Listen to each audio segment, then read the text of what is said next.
Ikaw, O Diyos, ang siyang iniisip at inaalala ko sa mga unang sandali ng bagong araw na ito na iyong biyaya. At ngayon, inilalaan ko ang panahong ito upang manalangin at makipag-usap sa iyo, O aking Diyos. Maraming salamat sa umagang itong ipinagkaloob mo sa akin upang lalo ko pang maipahayag ang pag-ibig ko sa iyo at sa aking kapwa.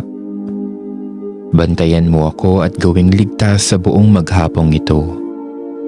Ilayo mo ako at ang aking pamilya sa anumang masama. Maituon ko nawa ang aking pag-iisip, pananalita at asal tungo sa iyo. Nawa maging kalugod-lugod sa iyo ang lahat ng aking gagawin sa araw na ito.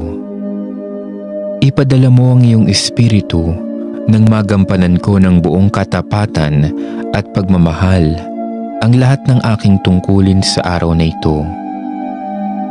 Ituro mo sa akin, O Diyos, ang mga dapat kong gawin at ang landas na dapat kong tahakin.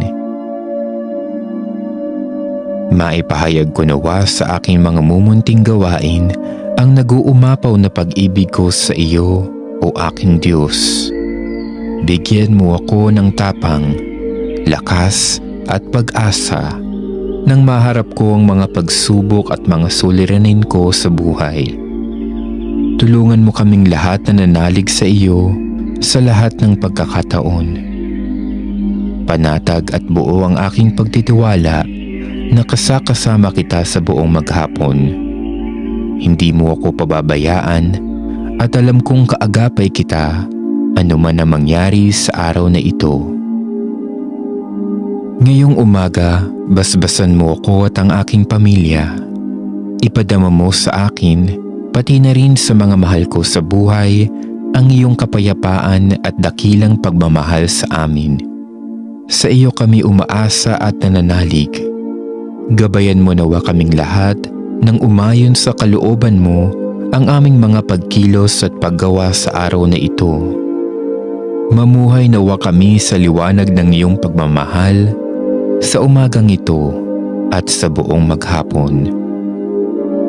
Itinataas ko sa iyo, O mapagmahal at makapangyarihan Diyos, ang aking puso, diwa at buong pagkatao.